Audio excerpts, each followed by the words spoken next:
두 번째 주제로 한번 넘어가 보겠습니다. 자, 대한의사협회 이면택 회장 문제 한번 이야기를 해볼게요. 뭐 이게 정치적인 문제냐 이렇게 볼 수도 있지만 지금 의료계 문제와 연관돼 있어서 특히나 좀 관심이 가는 사안인데요. 그간 연이은 막말 많이 했던 인물이기도 하죠. 그런데 여기에다 추가로 터졌네요. 고수 취하 대가 1억 원 합의금 요구했다. 뭐 이런 파문 등이 지금 휩싸이면서 이면택 대한의사협회 의협이라고 간단히 약칭을 하죠. 의협 회장이 의협 회원들에게 어제 사과 서신을 보냈는데요. 자, 지금 불신이 많이 조만간에 총회를 통해서 의결을 할 결정을 하는 그 순간이 다가오고 있는데 그간 이면택이 회장, 의협 회장 좀 여러 가지 행보가 논란이 됐었는데 어떻게 보세요? 근데 이거는 조금 전체 의협의 문제하고도 이걸 배경 설명을 조금 해야 될 것 같아요. 예. 애초에 그 의대 정원 문제가 터졌을 때 새로 신규 의협 회장을 뽑으면서 예. 임 회장이 이런 성향이라는 거, 이면택 그 회장이 조금 공격적이고 약간 투사적이고 그리고 좀 과격한 면이 있다라는 걸 모르는 사람은 없었어요, 의사들이. 있었죠. 예, 고소발도 많이 하고요. 그 당시에도 뭐 페이스북에 글을 열심히 올리시면서 좀 이렇게 어찌 보면 투쟁적인 모습, 어찌 보면 좀 과격한 모습을 그렇게 보이시는 분으로 이미 다 알려져 있었습니다. 네. 근데 그때만 하더라도 의사들이 조금 그래도 강단이 있고 세게 나갈 수 있는 사람을 뽑으려고 했어요. 그러다 보니까 이면택 회장이 의협 회장으로 선출이 됐고 그 과정에서 이제 뭐 단식 투쟁도 하고 뭐 여러 가지 또 과격한 발언도 하고 회장이 되고 나서 그런 이야기도 많이 한 건 사실입니다. 그리고 의료계의 기본적인 그 의대 정원에 대한 대전략은 시간을 끄는 거예요. 그러니까 시간을 끄는 게 무조건 승리한 승리 방정식이었어요, 역대. 그러니까 과거에 뭐 DJ 때도 마찬가지고 뭐 여러 번 7번 개혁 시도해가지고 7번 다 옛날 의학분업 투쟁도 뭐 그걸 어그러졌다고 하는데 그 과정에서도 의료계가 선택했던 방법은 시간 끌기입니다. 지금도 마찬가지잖아요. 그러니까 무슨 의견을 내라. 의견을 안 내요. 그냥 무조건 의대 정원을 정원하지 말자는 거죠. 근데 이게 굉장히 좀 무식해 보이는데 그 무식한 방법은 언제나 승리한 방법이었어요. 그러니까 옛날에 했던 그런 방법들 이것들을 승리한 방정식을 그대로 자기들이 수정할 필요가 없어요. 그 과정에서 이제 뭐 대통령이 사과해야 되고 뭐 보건복지부 장관을 잘라야 되고 뭐 이런 이야기를 하는데 그리고 25년 의대 정원을 무효화시키고 그래야지 우리는 그때도 이제 의대 정원에 동의하겠다는 게 아니고 그때 협의를 해볼지 말지를 생각해 볼 수 있다잖아요. 그러니까 대통령이 사과를 해도 안 되는 거예요. 그 결론이 안 나요. 그런데 이런 무리한 요구를 하는 거는 왜 그러냐? 지금 그 요구가 무리하냐 안 하냐는 중요하지 않고 그거를 이제 상대방이 정부가 빌드업을 못하면 나도 시간을 끌 명분이 있잖아요. 우리는 그런 요구를 했는데 정부가 뭐 하나 받는 게 없으니까 우린 안 해야지 이렇게 되는 거예요. 그러니까 시간을 끌었던 방식은 의료계가 항상 승리했던 방식이고 지금도 똑같이 하고 있는 거다. 그 말씀을 드리고 그러면 이면택 회장의 지금 그 요런 뭐 여러 가지 문제점 이런 문제점이 이번에 큰 게 나왔다라고 하지만 그 정도의 문제점은 제가 볼 때는 그 전에도 끊임없이 내재화돼 있다라고 보여지는 거예요. 근데 지금은 불신임 형식으로 지금 바꾸려고 하고 있잖아요. 예, 그게 그냥 뭐 지금 이 선택 때문에 그러니까 원래 이제 점잖은 분인 줄 알았는데 와가지고 이렇게 과격하게 해서 의협 이미지가 나빠지고 뭐 이런 개념은 전혀 아니에요. 그러니까 그동안의 전략을 이면택 회장이 뭐가 잘못 세워가지고 원래라고 하면 이렇게 하면 안 되는 건데 너가 이렇게 했어. 이런 것도 아니에요. 그냥 전략도 같고 이면택이라는 사람이 어떤 사람인지도 다 알고 있었고 거기에 대해서 이제 상황이 조금 전은 바뀌는 부분이 있어서 이게 변화가 있다라고 보여지는 겁니다. 그렇군요. 저는 이제 쭉 의료계 쪽의 관계자들 쭉 좀 이렇게 이야기를 좀 듣고 있는데 사실은 의사협회와 관련해서도 한 제가 10년 전이라니까 의료계 의료사회 포럼 자유주의 의료 포럼이라든가 이런 단체들하고 한 20년 전에 활동을 하면서 의사들이 얼마나 상당히 현실에서 돌아가 작동하는 원리에 대해서 진지하게 고민하는 사람들인지 그걸 사실 많이 생각을 했거든요. 보통 우리 의사들은 이제 의료 현장에만 있으니까 그런 현실 잘 모를 거다 생각하는데 실제로 근데 다른 이면이 있더라고요. 다 자식 키우고 현실에 대해서 그 의료 현장에 돌아가는 현장을 잘 알고 또 그때만 해도 의협이 의료계로서 상당히 이제 신뢰성을 받는 공인된 법정 단체였고 결과적으로 의료개혁 그 경우도 이게 국가나 정부가 일방적으로 끌고 갈 수 없잖아요. 그렇습니다. 그러면 의사들하고 함께 그 문제를 해결해야 되기 때문에 의사계 그 하나의 이익 집단화되어 있는 의료계의 요구를 다 수용할 수는 없어도 의료 현장에서 발견되고 있는 낡은 시스템이랄지 여러 가지 이제 고질적으로 형성되고 있는 문제들은 개선하려면 의료 현장에 있는 의사들도 이야기 드려야 되고 정부는 또 너무 지나치게 이권화되어 있거나 이익전화되어 있는 의료계를 다 수용할 수 없고 어느 정도 적절하면서도 또 때로는 의료계가 원하지 않는 이 부분도 어떤 의료개혁의 방향으로 잡을 수는 있다고 생각을 하는데 지금 이제 이 주제는 오늘 주제는 사실은 의료개혁을 좀 중점적으로 다루려고 하는 건 아니고 의협의 공인력이 대의 공인성이 굉장히 떨어지는 것에 대한 문제가 굉장히 좀 저는 이제 이 문제가 왜 발생하는 거냐 하는 문제가 좀 중요한 포인트를 이야기하고 싶은데 그게 이전에는 없었던 의협 회장이란 사람이 의료계 내부에서 탄핵안을 즉 불심안을 내게 되는 이 상황이 상당히 의료계 내부 그러니까 밖에서 비판하는 거야 어떤 여러 가지 의료계 관련 현안이 충돌하면 밖으로 부딪힐 수 있는데 의료계 안에서도 자기 집단의 대표적인 법정단체에 대해서 불신임안을 내는 이런 상황이란 말이죠. 특히 이제 전공의협 대표인 박단의 경우에도 막 공격을 하지 않습니까? 이런 상황이 오고 있는데 29일에 지금 긴급회의를 열었고 이면택 회장 불신임 안 등 포함해서 한 두세 가지 주요 안건을 표결에 이제 붙일 예정인데 그때 대의원 총회에 이제 10일 날 열리면 이 문제가 다뤄질 텐데 지금 분위기로 보면 탄핵이 될 거다 이런 분위기가 꽤 있거든요. 예, 그 부분을 좀 어떻게 보고 계세요? 아마 탄핵이 될 거라고 저도 생각합니다. 예, 탄핵이 될 거라고 생각하고 아까도 이제 말씀드렸지만 강한 이제 좀 스타일의 그런 분을 했다가 이게 그 의료계 내부의 분열까지도 초래된 것 같아요.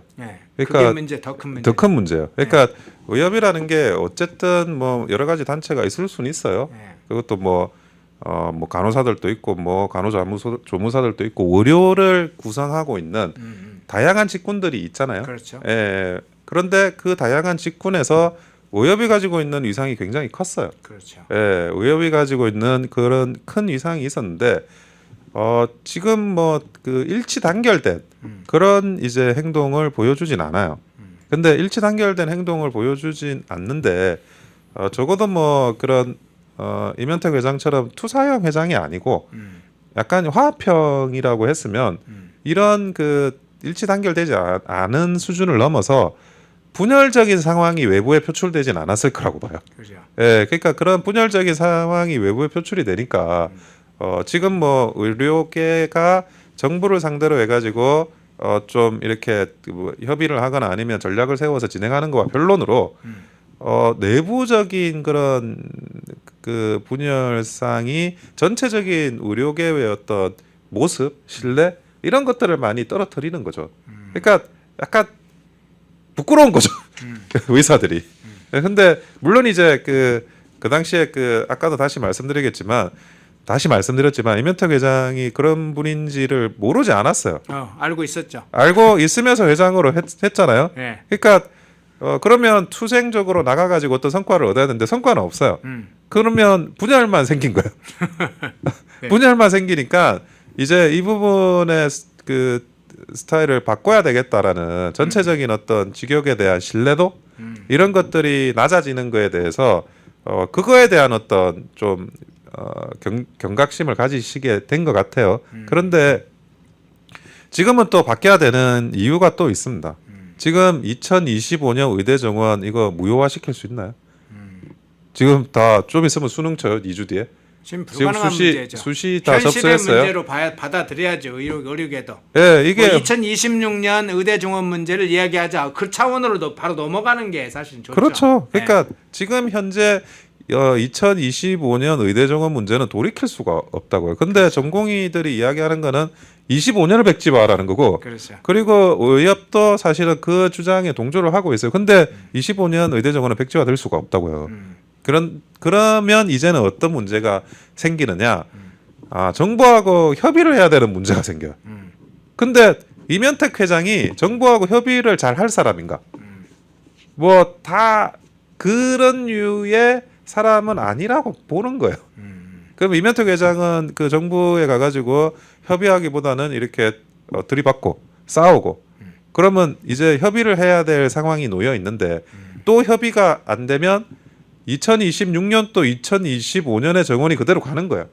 이미 한번 2025년에 정원이 갔기 때문에 그거를 줄이는 협의는 이제는 별도로 또 해야 되는 상황이 놓여 있는 거고 그러면 2025년의 정원을 2026년에도 그대로 진행하지 않는다 그러면 새로운 협상을 할 수 있는 리더가 필요하고 내부적으로 거기에 대해서 공감대가 있는 게 아닌가 저는 그렇게 보여진다는 거죠. 그렇죠.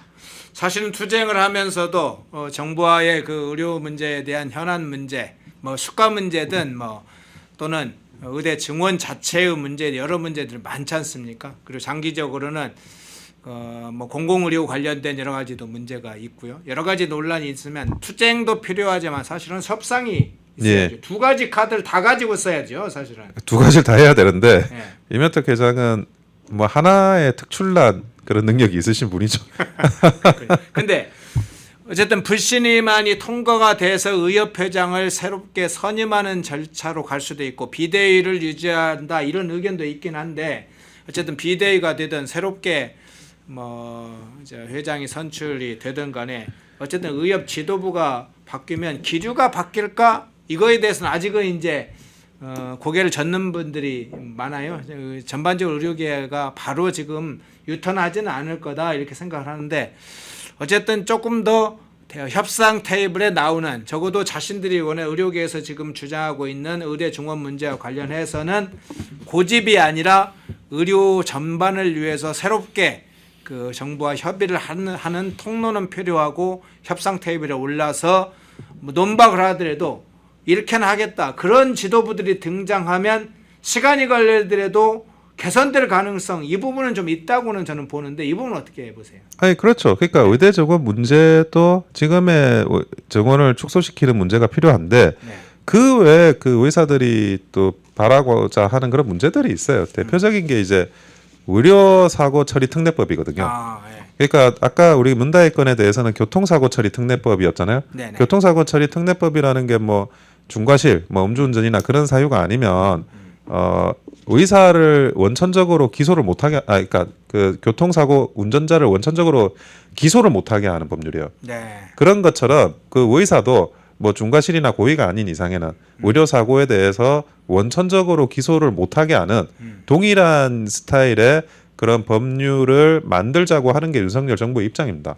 근데 이 법률도 어떻게 만들어야 될지에 대해서도 의료단체가 좀 의견을 주고 협의를 해야 되거든요. 이거는 의사들한테 너무나 필요한 그 법률 제도입니다. 이 이상 그 형사 책임에서 면제시켜 줄 수 있는 다른 유형의 법률이 뭐가 있을까 싶을 정도로 그 정도로 이제 중요한 법률인데 이것도 지금 공전하고 있어요. 어떤 의견을 안 내니까 협상 테이블로 넘어오질 않으시니까 이거는 계속 공전돼 있고 이 부분에 대해서는 민주당도 적극적으로 협조를 하겠다는 입장입니다. 예. 근데 지금 이제 그 의사들이 가장 스트레스 받는 것 중에 하나가 과거 이제 이대 목동병원 사태. 네. 거기서 기소가 됐잖아요. 그렇죠. 그러니까 큰 사건이죠, 그게. 그게 너무나 그 의사들한테 큰 충격을 줬어요. 그렇죠. 그건 맞아요. 그런데 이대병원 그 사건에서 그러면 다 형사처벌 받으셨냐? 안 받았어요. 다 무죄 받으셨어요. 자, 무죄를 받아서 재판 가도 뭐 네가 죄가 없으면 뭐 무죄 선고되면 되지가 아니에요. 그렇죠. 파탄 나죠, 사실. 예, 그 재판을 받는 과정이 한 인격이 말살되는 정말 이게 정 떨어지는 그런 과정이거든요. 기소가 그래서 검찰의 기소권이 중요한데 검찰이 일단은 뭐 기소를 해버리고 보면 아니 뭐 그 법원에서 알아서 하겠지. 그래 해버리면 그거는 정말 그 국민의 그런 어떤 그 권리를 인권을 침해하는 겁니다. 그래서 당연히 뭐 검찰의 기소권이라는 것도 강력한 권한인 만큼 엄정하게 사용돼야 되는 게 원리 원칙이고 그 부분과 관련해서 의사들이 가지고 있는 그런 여러 가지 상황들을 고려해서 교통사고 처리 특례법처럼 의료사고 처리 특례법을 제정하자는 게 만들자는 게 지금 윤석열 정부 입장이고 그것도 의협이 빨리 협의를 하는 게 맞다고 봐요. 예, 맞습니다. 자, 장수벌레님이 아까 저 10시 50분인데 이게 실시간이 방송이냐 이제 질문 주셨는데 예, 9시부터 시작해서 지금 1시간 52분을 하고 있는 실시간 방송이고요. 칼을 든 사람들은 사실은 칼을 잘못 쓰면 지금 아까 말씀하신 대로 엄정하게 쓰지 않으면 제대로 쓰지 않으면 그 칼이 살인을 할 수도 있고 그렇죠. 고기를 잡는 칼일 수도 있고 예. 과일을 깎는 칼일 수도 있잖아요. 예. 그런 면에서 검찰이 무서운 힘을 가지고 있다고 하는 측면에서는 엄정하게 제대로 이게 굉장히 중요하고 제재 엄청 중요합니다. 예, 목동 그 사건도 사실 좀 그랬죠. 그것도 좀 과도했죠. 예, 예. 상당히 과도해서 그 당사자 그게 이제 소아과나 이런 관련자들에게는 굉장한 충격을 줬죠. 산부인과, 소아과 이런 관련 분야에 더 충격을 많이 줬던 일이죠. 예, 의원 문제 문제 간단히 살펴봤고요. 세 번째 이슈로 한번 넘어가 보겠습니다. 자, 지금 러시아에 파병된 북한군 소식들 계속 들려오죠. 뭐 11,000여 명, 거의 10,000명 이상이 지금 우크라이나와 러시아의 전선에 지금 거의 도착했다. 일부 3,000명 또는 5,000명은 먼저 크루스크주에 도착을 했다. 이런 얘기가 나오는데 일부 NGO 단체에서 발표를 했었죠. 지금 우크라이나 군과 북한군의 첫 교전이 있었고 그 교전에서 한 명을 빼고 모두 죽었다. 북한군 전원이 사망했다. 전사했다. 이런 소식이 전해지는데요. 그간에 이제 이게 사실이라고 한다면 이미 이제 전투가 벌어졌고 북한군 전원 거의 한 명 빼고 얘기했지만 사실상 전원이 죽는 남나라에 가서 첫 교전에서 이렇게 사실은 이제 어떻게 이야기를 해야 될까요? 전원이 사망하는 그 충격적인 일이 벌어졌는데 이게 사실이라고 할 경우에 이걸 어떤 의미로 좀 우리가 해석을 해야 될까요? 신빙성은 굉장히 높아요. 그러니까 이 촉교전과 전사 소식은 리투아니아의 LRT라는 매체 영문판이 블루옐로라는 단체에서 나온 그런 소식을 인용을 했습니다. 그런데 이 블루옐로가 어떤 단체냐면 우크라이나 국기가 블루하고 옐로우예요. 네. 그러니까 파란색, 노란색이 있어요. 그런데 그 단체가 2014년 크림반도 사태 때부터 계속 이제 그 정보를 제공을 하고 있습니다. 그런데 그 정보가 제공된 정보를 나중에 분석해 보면 꽤 이제 사실에 근접했던 그런 내용들로 밝혀져요. 그러다 보니 지금 그 첫 교전을 벌였고 한 명을 빼고 모두 전사를 했다라는 거는 사실일 가능성이 굉장히 높아요. 그러면 이미 첫 번째 전투가 발생을 한 겁니다. 우리가 그동안 이제 그 북한군이 파병되는 것 그리고 파병돼 가지고 뭐 어떤 보직을 받게 될 건지 이런 것들에 대해서 많이 궁금하기도 하고 다음 소식을 기다렸잖아요. 근데 이게 사실 다음 소식이 나온 거예요. 무슨 말이냐? 그러면 전투 전선 최전선으로 지금 보냈다는 겁니다. 그러니까 한 명 빼고 다 전사를 했다라고 하는 거는 그 정도로 아주 그 위급한 그런 다급한 전선에 어찌 보면 러시아 입장에서는 좀 불리하다고 볼 수 있는 그 정도 전선에 보냈다는 거죠. 그러니까 한 부대가 30%가 그 전상을 하게 되면 전투 능력이 마비가 돼요. 그러면 개편을 해야 됩니다. 그러니까 그 다른 부대로 병사들을 보낸다든지 재조합을 해야 되거든요. 그런데 50% 이상이 만약 사망하게 되면 그러면 사실상 전멸입니다. 예, 더 이상 뭐 어떻게 이게 도망쳐야지 그걸 가지고 뭐 어떻게 하라고 하기가 굉장히 어려워요. 그런데 한 명 빼고 다 전사했다 그러면 거의 뭐 그 엄청난 타격을 입은 거죠. 그 정도로 전선이 치열했다는 겁니다. 그런데 여기서 한 가지 더 확인해야 될 거는 한 명은 생존했어요. 예. 그 한 명이 어떻게 됐을까? 저는 그게 궁금해요. 아, 예, 한 명을 분명히 생표됐느냐? 생포됐느냐, 아니면 뭐 그 사망 위기인 거냐, 아니면 그 만약에 포로로 넘어온다라고 하면 신분이 확인된 걸 보니까 생포된 거 같긴 생포될 한데. 가능성이 있어요. 예. 그러니까 한 명이라는 거를 확인했다는 거잖아요. 예. 그 한 명이 나 말고 다 죽었다고 이야기를 해줬다는 거잖아요. 예. 그러니까 그 사람한테 진술을 받는다는 거는 생포된 거야. 그러니까 그 생포된 북한군으로부터 들어야 될 정보들이 있고, 그리고 그 북한군에 대한 대한민국의 처리가 무엇이 돼야 되는가에 대한 문제가 또 복잡하게 있어요. 그러니까 어쨌든 북한 병사는 북한 주민이고, 그렇죠. 예, 외국에 있으면 대한민국의 국민입니다.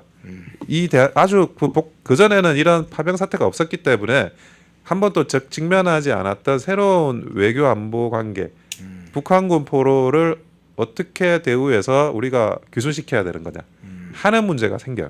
그래서 이 후속 조치가 좀 궁금하고 관심이 많은데, 어쨌든 이 내용 자체의 신빙성 굉장히 높아 보입니다. 네.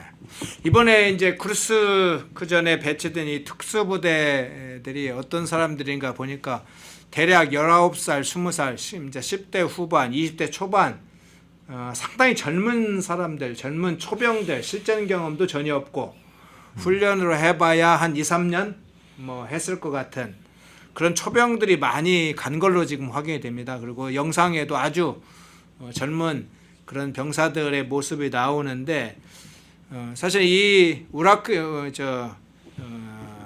지금 우크라이나 전선에 간다는 것은 이 남북의 어떤 지형과 다르잖아요. 그거는 대평원이 있는 그런 평원인 지역이고 전투 장소도 다 그런 데서 이루어지는데, 흔히 말하는 개활지라는 탁 트인 공간에서 이루어지는 그런 곳에 이루어지고, 우크라이나에서 드론전도 굉장히 많이 하고 있는데, 이제 막 북한군에 있다가 불과 뭐 한 달 사이에 훈련도 제대로 안 돼, 이 언어도 안 돼, 전투와 관련된 익숙한 전술 지시도 잘 안 돼, 이런 상황에서 이 젊은 19살, 20살, 21살 이런 젊은 친구들이 여기에 가서 지금 앞서 얘기했던 것처럼 한 명 남기고 전원이 사망한 이런 일들이 다수 또 반복될 수 있다, 이런 어떤 분석도 있는데, 이 부분 어떻게 보세요? 인력 소비가 굉장히 많을 거다라고 추정이 됩니다. 제가 생각해봐도 일단은 북한군은 6.25가 끝나고 나서 대규모 전투를 벌인 적이 없어요. 예. 그나마 한국군은 월남전에 참전도 하고 뭐 군데군데 이제 또 유엔군의 입장으로서 그 파병도 하고 하지만, 그 북한군은 한 번도 제대로 이런 그 전투를 벌인 게 그 6.25가 마지막입니다. 그러다 보니까 전투 경험이 없는 상태에서 장교들이 그 상당 부분 정치화돼 있을 거라고 보여지는데, 뭐 그 공산국가가 가지고 있는 그 전략 전술이라는 게 인해 전술화되는 경우가 굉장히 많아요. 그거는 러시아도 마찬가지예요. 그렇죠. 예, 그 대표적으로 중국이 그렇죠. 예, 중국도 마찬가지고, 그리고 지금 그 북한도 그런 큰 틀의 전략에서 배제되진 않을 것 같고, 게다가 이제 그 우크라이나 군이 크림반도 때부터 10년간 그래도 전투 경험을 쌓은 군입니다. 그래서 그 우크라이나 군 자체가 굉장히 노련하다는 거, 그리고 또 드론전도 마찬가지인데, 드론전은 우크라이나든 러시아든 서로가 가장 큰 피해를 입는 게 드론전이에요.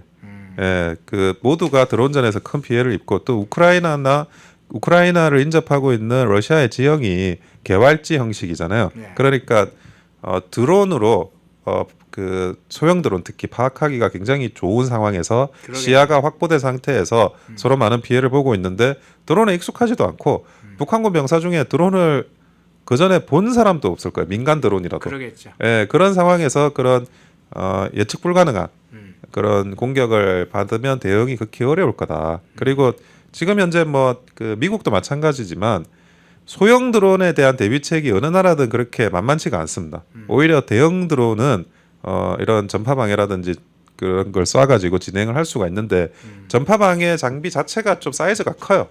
기본적으로 차량이 실어야 돼요.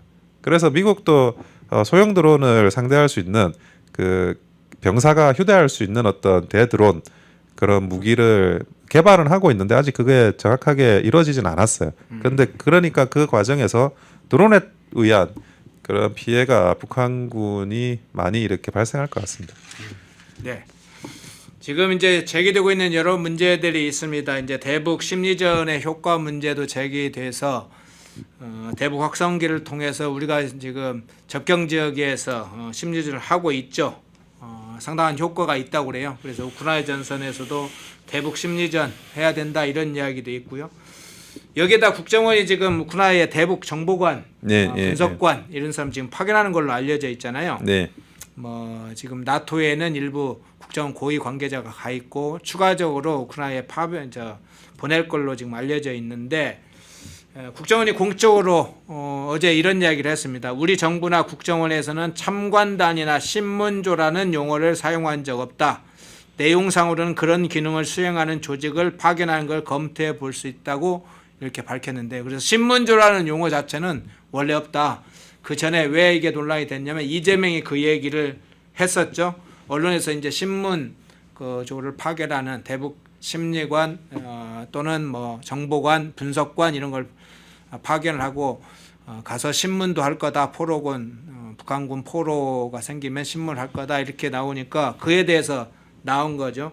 이재명이가 그에 대해서 신문조를 파견하는 것에 관해서 고문 기술 뭐 전 세계적으로 확산시키려고 하는 거냐, 전수라도 하겠다는 거냐.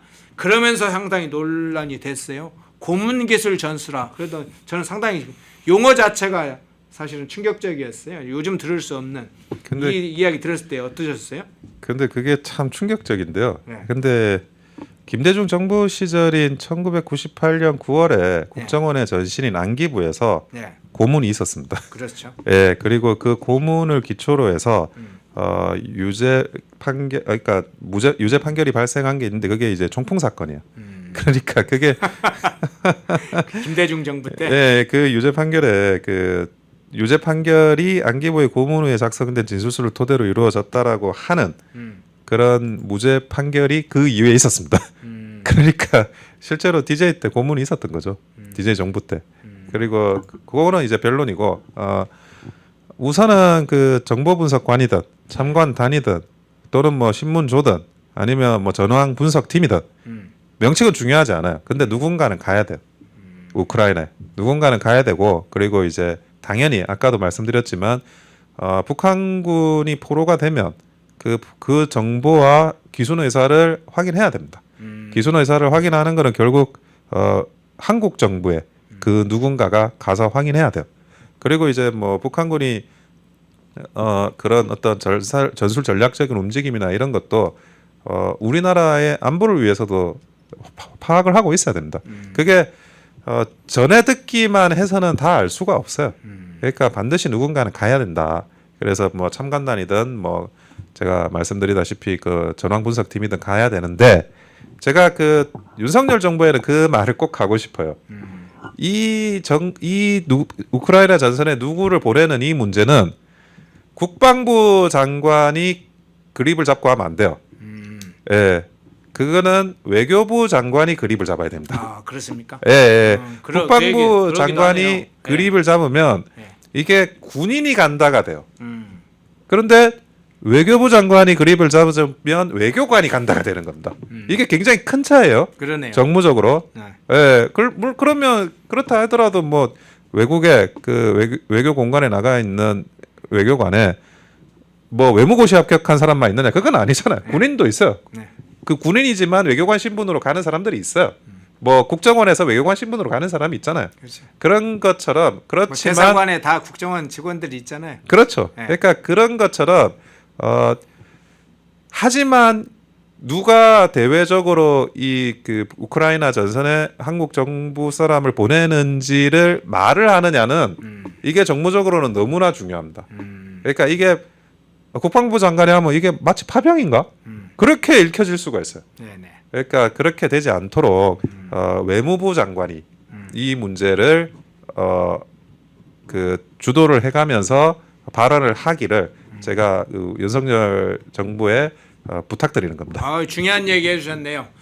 뭐 우크라이나에서 특사를 보낸다고 하죠. 이제 그럴 때도 다 누구를 만나느냐에 따라서 보여지는 그렇습니다. 그런 게 있고 그거에 따라서 여러 가지 논란이 될 수 있는 게 있고 오히려 좋은 쪽으로 예. 방향을 잡혀줄 수도 있고요. 예, 그렇습니다. 예. 네. 그래서 그 부분은 각별히 윤석열 정부가 지금 이제 긴급하게 돌아가니까 뭐 놓칠 수가 있어요. 외교부 장관이 할 수 있도록 해주시기를 바랍니다. 외교부에서 키를 갖고 움직여야 된다. 아주 중요한 얘기를 해주셨네요. 아주 이제 오늘 그 막바지 오니까 더 쓸모 있는 얘기를 해주신대요. 좋은 얘기였어. 마지막 질문 하나 드릴게요. 예. 지금 이제 어쨌든 북한 특수부대 파병이 여러 단계, 여러 어떤 정보 라인을 통해서 확인되는 상황인데 우리 정부도 우크라이나 지원에 적극적으로 나서겠다. 주로는 이제 비살상 무기 또는 방어용 무기 뭐 이런 차원의 지원까지 상당히 검토하는 걸로 알려졌는데, 근데 지금 일부에서 특히 좌파에서도 그렇고 일부에서는 왜 남의 나라 전쟁에 개입하느냐 이런 논리로 지금 정부를 비난하는 주장도 꽤 있잖아요. 그건 어떻게 해석을 하십니까? 그런 불안감을 그냥 그 진영 논리다라고 말하기는 어려워요. 그러니까 어떤 전쟁에 개입할 때마다 심지어 미국도 다른 나라 전쟁에 개입을 하게 되면 그 부분에 관련한 내부 여론이 당연히 발생하거든요. 그러니까 근데 일반 국민들도 많이 그런 생각한다 이 말이죠. 그렇게 생각할 수 있는 부분이 현실이라는 건 일단은 받아들이고, 네. 근데 조금 더 정교하게 이 문제를 정무적으로 다뤄야 될 필요는 있습니다. 그러니까 우크라이나가 뭐 지금 그 무기가 없어서 전쟁을 못 치르느냐 그렇진 않아요. 지금 현재 정말 누가 알았습니까? 러시아를 상대로 이렇게 오랫동안 전쟁을 수행할 수 있을지 3년이 넘는 시간을 그럴 거는 뭐 무기가 단순히 없다 이런 개념은 아닌 것 같아요. 근데 우크라이나가 지금 현재 그러니까 지금 현재 상황에서 새로운 안보 이슈가 생겼는데 그게 북한군이잖아요. 네. 북한군을 몰라요. 심지어 북한군을 자기들이 포로 신문하려고 해도 한국어 아는 사람이 없어서 못할 정도예요. 그리고 북한군의 심리전을 하려고 그래도 한글을 어떻게 써야 되는지 몰라가지고 못해요. 그러니까 대응이라는 거는 여러 가지 방식이 있는데 꼭 무기만이 북한군에 대한 우크라이나의 대응은 아니라는 거예요. 심지어 뭐 우크라이나나 러시아는 아마 역대 가장 치열한 사이버 심리전을 지금 진행을 하고 있습니다. 그거는 뭐냐면 정보예요, 정보. 근데 북한군한테 정보가 들어가게 하려면 그게 오정보든 한국을 누가 할 줄 알아야 되는 거예요. 그 문제를 한번 잘 생각해 보시면 어떻게 효과적으로 그 우크라이나에 대한 우리의 대응책이 만들어질 수 있을지 정부 관계자들이 아마 좀 판단해 보실 수 있을 거라고 보여집니다. 알겠습니다. 예. 원영석 변호사님 모시고 문다에 관련된 건 의협 그리고 지금 우크라이나에서 일어나고 있는 러시아에 파병된 지금 용병이라고도 이제 불리기도 합니다. 북한군 첫 교전에서 사망하는 일도 벌어져서 그 내용을 중심으로 분석해봤습니다. 원영석 변호사님이었습니다. 고맙습니다. 예, 감사합니다. 인터넷 검색창에 펜앤마켓을 검색해주세요. 펜앤마켓은 펜앤드마이크 구독자분들을 위한 종합 쇼핑몰로 좋은 상품으로 온라인 최저가를 목표로 하는 마켓입니다. 많은 관심과 사랑 부탁드립니다.